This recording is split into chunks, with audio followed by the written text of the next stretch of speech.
Pardon my appearance if that's an issue. But this is pretty weird. I've actually made three follow-up videos to the very short video that I posted earlier, and two of them came out without sound. The second one got cut off at like 4 minutes and 30 seconds, so I'm going to keep an eye on this. I think that's pretty strange.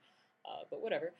Um, the reason I'm coming to make this second video is because the first one I made in such haste. I was thoroughly upset. I was very upset to watch an entire stadium full of people laugh at the American dream. It's the American dream that they laughed at. They laughed at the idea that we think, as middle America, that we think that we can go from being anybody to being somebody. Uh, what were you thinking? I mean, you weren't thinking. I called you brainless, and I meant that because you must have been to think that Rudy Giuliani was making a joke out of the American dream. How stupid. Um, I did want to clarify this idea of what I said about extremist religiosity. I guess I'm not saying that everybody who believes in religion is an extremist. But take a look at the people at that convention, man. I thought there was a separation of church and state. I didn't know that we said a prayer before we retired the colors. I guess I thought there was some kind of separation. I thought there was some sort of something written in the Constitution about something like that. I don't know. I'm just a small town hick. With dreams and stuff. But whatever. The other thing that I came back to say. Actually, I came back to say two other things. Right before they laughed at the fundamentals of the American dream, right before they decided to laugh out loud at this, they again laughed out loud. And this is not a chuckle. I'm not saying this was oh ha ha ha. That's kind of funny in a very political way. No, they laughed out loud. And what they did it before on was Obama's experience as a community organizer. The fact that what he did, if you don't know, is he went around to the church leaders in Chicago, and he worked to get asbestos. This is one of the things that he did. I don't know everything that he did, but he worked to get asbestos out of some of these apartments that people were living in Southside Chicago.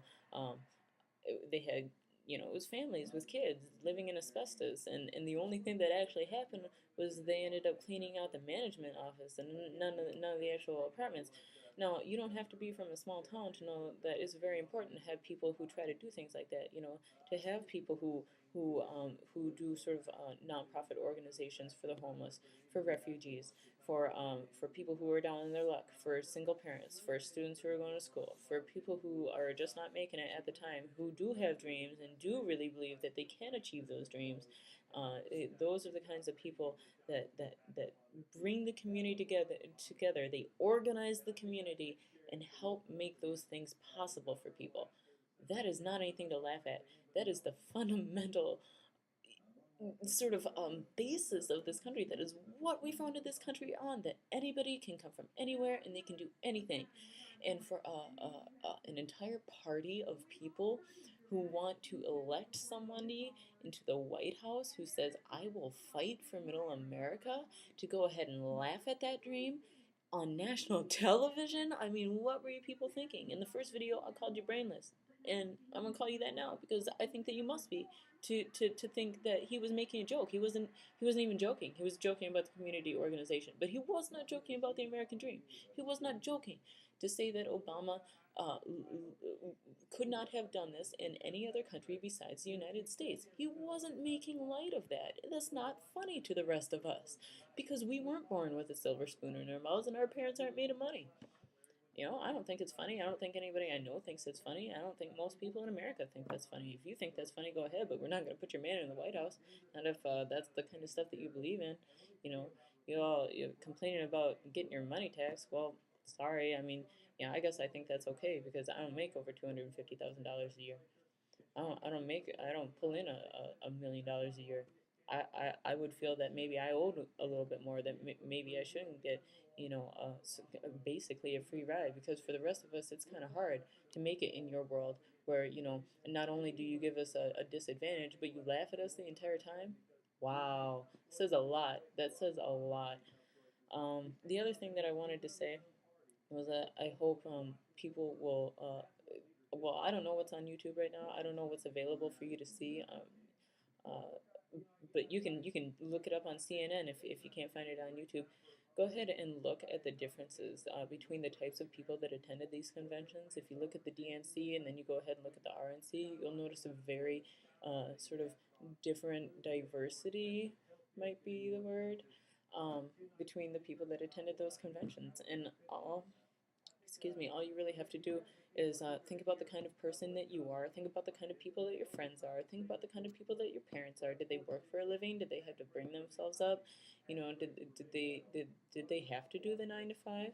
And if you are that person, or you were raised by those sorts of people, or you have friends who are those kinds of people, if you basically don't have everything done for you because you're made out of money, then you're not going to find anything about the RNC funny, or the DNC. You're just not going to find it hilarious. And I'm not talking ha ha ha that's politically amusing. No, they absolutely laughed at you. They laughed at me. They laughed at everybody who has dreams and aspirations and goals that they want to achieve. They laughed at everybody who thinks that, that if they work hard enough, they can make it in America, because America was founded on principles of freedom and liberty and justice for all. I mean, that's not funny to the rest of us. And you want to put a man in the White House by saying, we'll fight for middle America, we'll fight for the average person, we'll fight for you just as hard as we fight for ourselves. I don't believe you. I might not have believed you before, but I turned on the television tonight with an open mind, and it stopped. Like, I didn't even, I turned it on to watch Governor Palin, and I didn't even get to see her. I didn't even hear anything that she had to say, because I spent my entire time making that video and then putting it out to everybody that I know, so that people will get around and look, and I mean, look for yourself. They're laughing at you. They're laughing at your dreams. They're saying that you can't do it. It's the fundamentals of America, entrepreneurship, and the small person, and small business, and you know they laughed at they laughed at everybody. They laughed at us. I don't think it's funny. I don't think you should think it's funny, but you can think whatever you want, but please send it to your friends. Please send it to everybody who does get up and go to work, who does have a job, who does serve them. They make such a big deal about the fact that he served the country, which is a noble thing to do. I'm not tearing that down. But the man, the first time he crashed the plane, you know why he almost died for our country the first time? Because he didn't study his manual. You can talk to anybody who flies a plane, and I bet they know how to eject themselves out of the cockpit if the plane goes down. But McCain didn't know. You want to know why? Because he spent his entire time drinking. Bush did coke. McCain did alcohol. I don't know. You decide. It's your vote. It's your ballot.